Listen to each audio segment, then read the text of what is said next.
My name is David. I was born in Boston and grew up in a normal family as a regular high school student. That said, my appearance might not be considered normal. I was already 5 feet 7 inches when I was in elementary school and over 6 feet 3 inches in high school. However, I didn't have a slim model-like physique.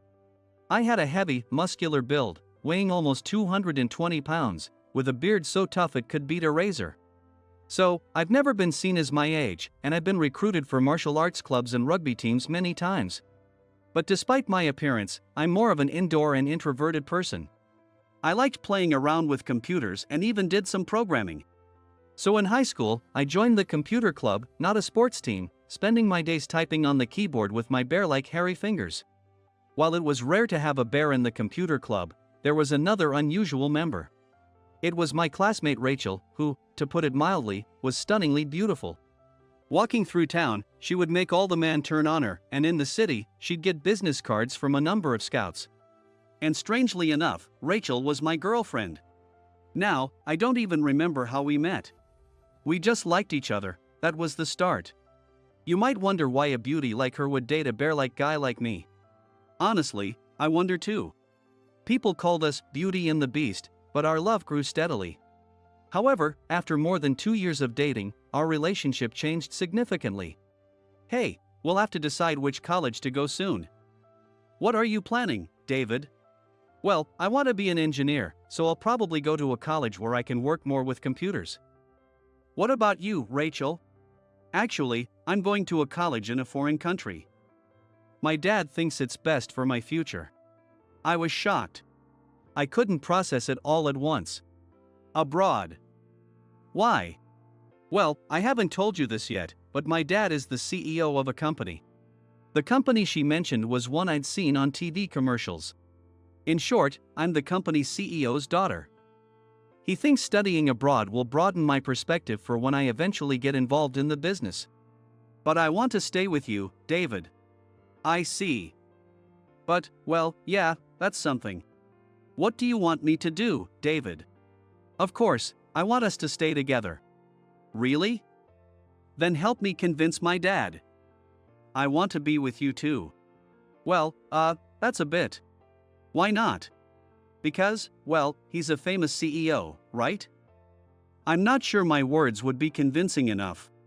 But you just said you wanted to be together. I do want to be together. But, you know, your dad has his own thoughts too. When I looked at Rachel, she had tears welling up in her big eyes. They looked like they would fall any moment. After a moment of silence, Rachel spoke. I hate you, David. I hate you so much.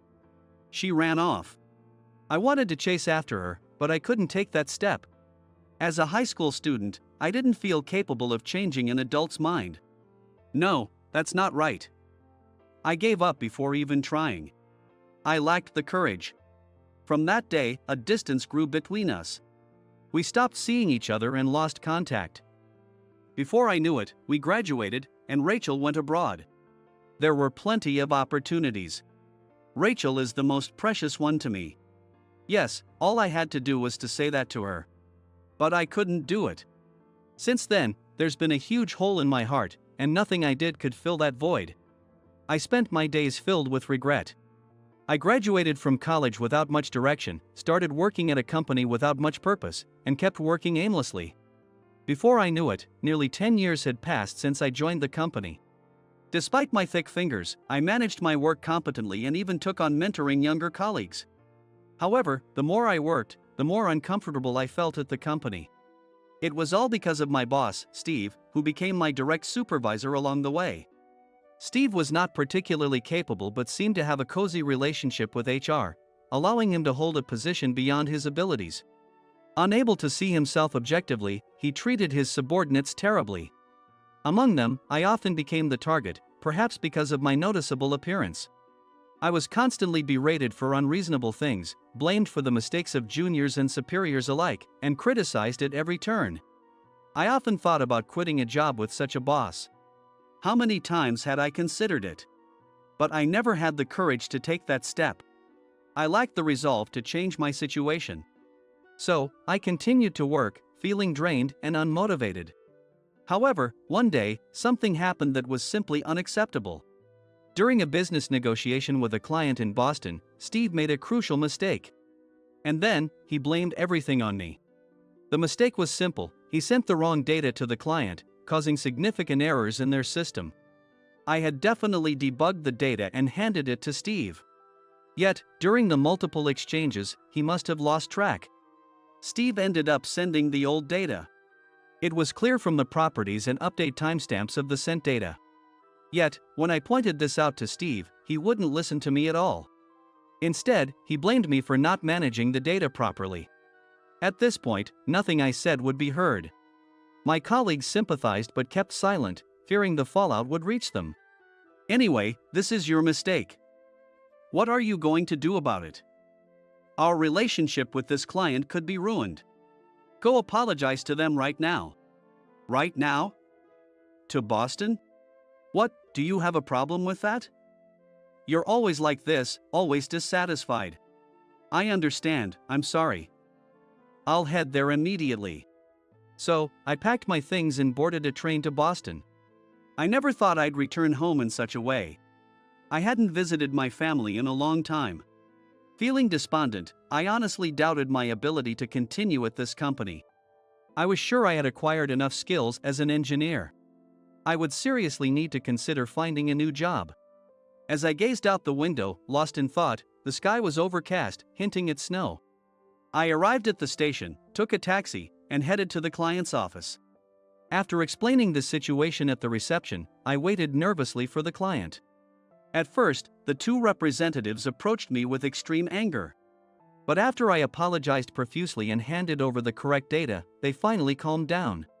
When they learned I was from Boston, we chatted about our hometowns, and by evening, we had bonded, with them even saying, "Please come again."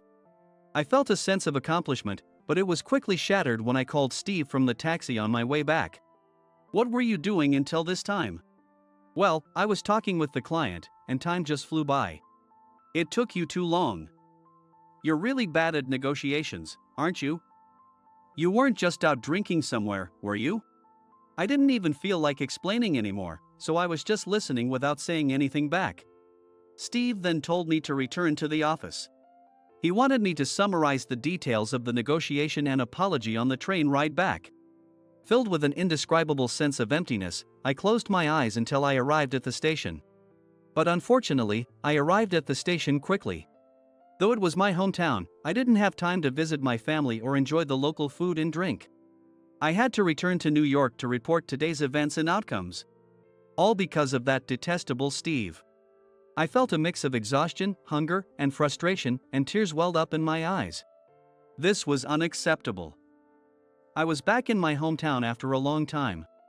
I thought I should do something, so I headed into the station. It was past 6 p.m., and the train would arrive in about 30 minutes. I decided to quickly grab some sushi, but it didn't go so well. The sushi and izakaya places in the station were all crowded with people lining up outside. I didn't have enough time to wait in line. So, I tried to pick out a good bento box to satisfy myself even a little. Considering I had to return to work, drinking on the train was out of the question. Feeling a bit down, I ended up buying crab sushi and a bottle of green tea, as I did every time I came back home. With a heavy heart, I paid for my meal and checked my watch, seeing that there was still time before the train arrived. That said, I didn't have anything else I wanted to do. Actually, staying in the station with all its temptations was uncomfortable, so I decided to head to the platform early. When I got to the platform, it was still early, and there were hardly any people. I trudged to a bench to rest my tired body, and at the far end of the platform, a couple was making a lot of noise. I figured they were probably drunk and having fun, and I opened my laptop to start writing the report. Just then, I heard a woman's high-pitched voice. "Stop. Don't touch me. Let me go." Curious about the commotion, I turned to look and saw that it was a woman who had shouted. On closer inspection, it was clear they weren't a couple. The woman was dressed in an elegant, high-end coat, while the man was an older guy with thinning hair. Even from a distance, it was obvious the man was drunk, and the woman was clearly uncomfortable. I quickly put my laptop back in my bag and headed towards them. "Stay away. I'll call the police." "Hey, what's going on here?" Ha? Who are you? The man turned around, visibly startled. It made sense. A 6 feet 3 inches tall and weighing 220 pounds man standing there would be intimidating. But the man, drunk as he was, didn't back down. Who are you? Are you her friend? Well, not exactly. Wait, Rachel? I was more surprised than the old man. The woman being harassed was Rachel. I hadn't seen her since high school, over 10 years ago. But I recognized her immediately. Sure, she wore makeup and had changed a lot since then. But her distinctive nose, soft lips, and determined eyes were unmistakable. Is that you, David? Rachel recognized me too. Given my unique appearance, it was hard not to. Why are you here? As we were struck speechless by this unexpected reunion, the older man interrupted with a rough voice. So, you two know each other? Well, tell her this for me. She was sitting next to me on the train and kept giving me looks. When we got off at the same station, I tried to talk to her, but she suddenly started acting like she didn't want to. So, tell her to listen to the elders. What are you talking about? I never gave you any looks. Liar. Every time you went to the bathroom, you lifted your skirt right in front of me, showing off those nice legs. You were clearly inviting me. Just admit it. Excuse me? I was just going to the bathroom, and you were sitting on the aisle seat. What else was I supposed to do? From their conversation, it seemed they had sat next to each other on the train. Every time Rachel, sitting by the window, got up, she had to pass by the man sitting on the aisle. Usually, the man might not have behaved this way, but he seemed quite drunk. The fact that they got off at the same station might have given him a sense of entitlement, leading to his behavior. However, knowing Rachel, she wouldn't give a man like this any attention, especially not a disheveled, overweight older man. As I thought about this, the man turned back towards me. So, what are you gonna do? If you're her friend, tell her. If not, then get lost. In the past, I might have been intimidated by such an aggressive tone. But not this time. Excuse me, sir. I am actually quite close to this woman. I apologize for the misunderstanding, but we were supposed to meet here. I don't know what happened on the train, but Rachel is not the type to flirt with men. I'm sure it's a misunderstanding. Huh? What are you talking about? Look at her, wearing that mini skirt, clearly inviting me. No, she isn't that kind of person. I'm sure she wore that skirt because she was meeting me. So, please leave. If you continue to insult her, I won't stand by. Let's settle this peacefully. The stairs are that way. I pointed my thick, bony finger toward the stairs. The man was more intimidated by my appearance than my words. He clicked his tongue and walked away towards the stairs. As he left, the announcement for the next train to New York was made. Thank you for backing me up. But why are you here, David? I was here for a business meeting. Oh, not visiting your family? No, I was too busy. I didn't have time to visit home. But why are you here, Rachel? My parents insisted I visit them. Work had slowed down, so I finally came back. The train pulled into the station, and passengers began to disembark. So, you're heading back to New York now? Yeah, I need to report on today's meeting. I see. It's been so long since we last met. Do you really have to go back today? You helped me out, and there's so much to catch up. If you can, I'd love to grab dinner together. Rachel looked up at me with her eyebrows knit and a pleading gaze. That look had always made my heart race when we were dating, and seeing it again after so long was incredibly powerful. Well, I suppose. Come on. Your company is in the city, right? It'll be late by the time you get back anyway. Why not stay a bit and catch the last train? My resolve crumbled easily. There were many reasons. I was dissatisfied with my current job. Why should I go the extra mile for Steve, the source of my frustration? And the invitation for food was tempting, given how hungry I was. Also, as she asked, there was no urgent need to report back tonight. I had already informed Steve by phone, and he wouldn't see my written report until the next day. So, there was no reason to rush back. But most importantly, Rachel was here. That was everything. Back then, I didn't have the courage to move forward. I have regretted that decision ever since. I had decided that if I ever saw Rachel again, I would act with all my courage. So, I watched the train doors close, turned off my phone, and got into a taxi with Rachel. We headed to a local restaurant she recommended that served delicious fish and sake. Drinking with Rachel was a truly delightful, dreamlike experience. Rachel now worked at the New York branch of her father's company, holding a somewhat high position, and her daily life was quite demanding. I shared my frustrations about work, and Rachel laughed, saying, "You really have terrible bosses." Her slightly flushed cheeks, glistening eyes, and glossy lips were all so beautiful. I had thought she was beautiful in high school, but her radiance had rather even increased. "So, David, are you married?" "I don't see a ring." "Married? No way. I don't even have a girlfriend. I'm too busy with work, and I look like a bear." "Oh, don't say that. You have an ex-girlfriend who was right here." "Yeah, but that was a mistake of your life, wasn't it? Thanks for giving a bear like me a dream back then." "Stop it, really. Back then, I truly loved you, and I don't think of it as a mistake. If anything, I've always." "What? Do you still like me or something?" Grinning to hide my embarrassment and self-doubt, I joked with Rachel. Of course, there's no way a beautiful CEO's daughter like her would still have feelings for me. I was sure she must have moved on with some handsome, wealthy guy by now, or so I thought. "Yes. I've always liked you, ever since then." Rachel's face and even her ears turned bright red, but she still looked straight at me as she said it. "Wait, seriously? You're joking, right?" "I'm not. I've always thought about you since we broke up. I've tried dating other people, but every time, I realized I still liked you." "But, you said you hated me." "No, I said I hated the cowardly David who wouldn't stand up for himself. I wanted you to laugh and say, 'I'll convince your father no matter what.' I wanted you to confidently say, 'I'm the only one who can make Rachel happy.' But you didn't." Rachel was right. Since that day, I had often fallen into self-loathing. Why couldn't I muster the courage? Why couldn't I take that step? Every night, I pondered these questions, but I never acted.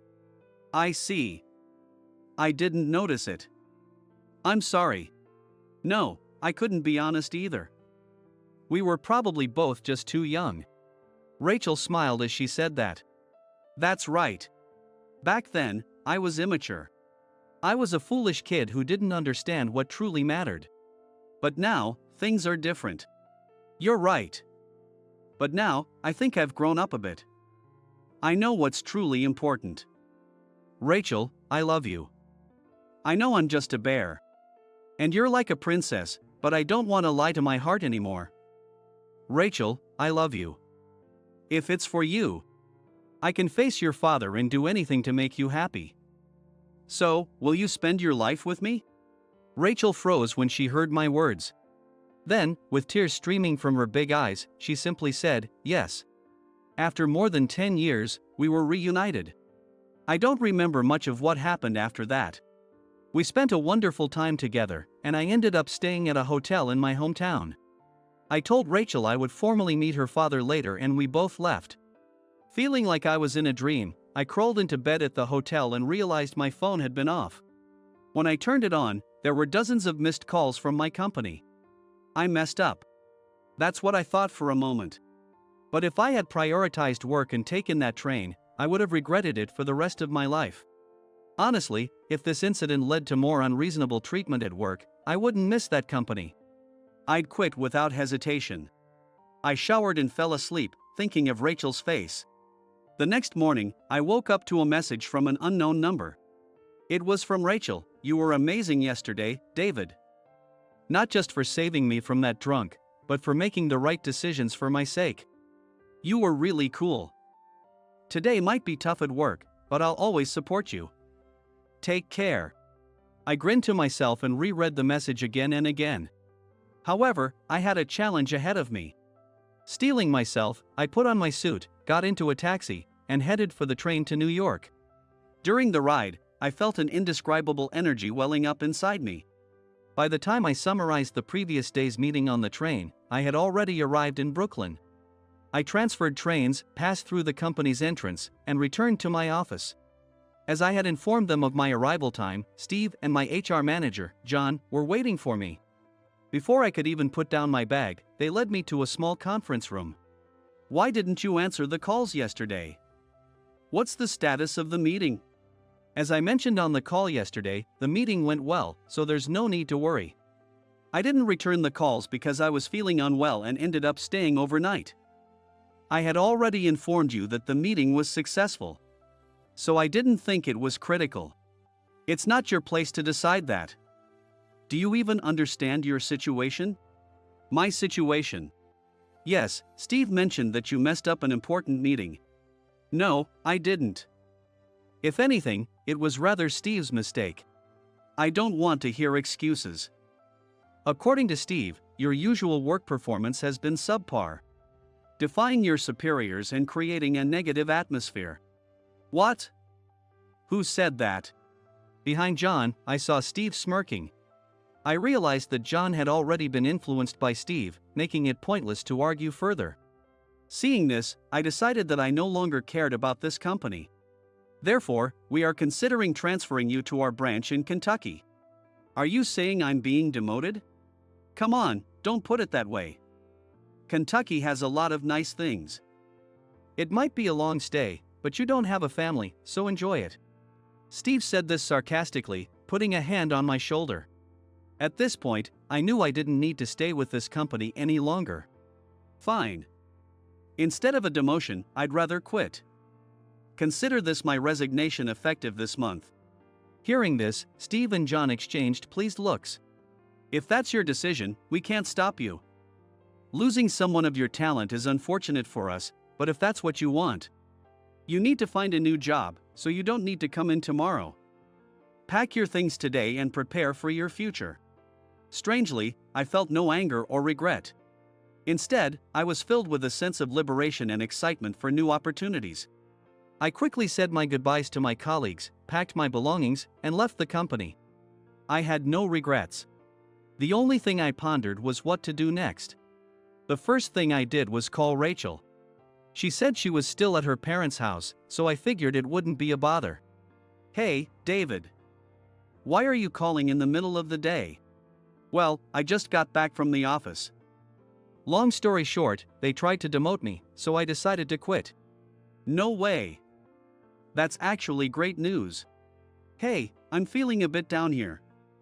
Isn't that a bit harsh? Oh, sorry. That came out wrong. I actually told my dad about you. Wait, already? There's no problem though. But what did he say? I've been telling my dad about my past relationships, and he's actually been worried about me. Worried? About what? I'm not exactly young anymore, you know? My dad wants to see his grandchildren, but I was still hung up on my past relationships. So, when he heard that we started dating again, he was surprisingly happy. That's a relief. But how does my quitting make things better? Well, I mentioned that you're an engineer. It turns out my dad's company is expanding and needs experienced people. I think you're perfect for the job. Don't you agree? Yeah, I've been focused on my work all these years. I think I can handle it, but are you sure? Come on, the David I know wouldn't doubt himself like that. I could sense Rachel's smile through the phone. You're right. I can do this. As your boyfriend and an engineer, I'll meet your dad's expectations. I'm so happy to hear that. Can you come back to Boston soon? My dad wants to meet you. And so, I found myself boarding the train back to Boston the next day. Though the scenery outside the train window was the same as yesterday, it looked completely different to me. When I arrived at the designated station, Rachel and her father were waiting for me. I felt a bit intimidated by her father's stern look, but I began to walk towards them. It was a strong yet careful step, leading to a brighter future.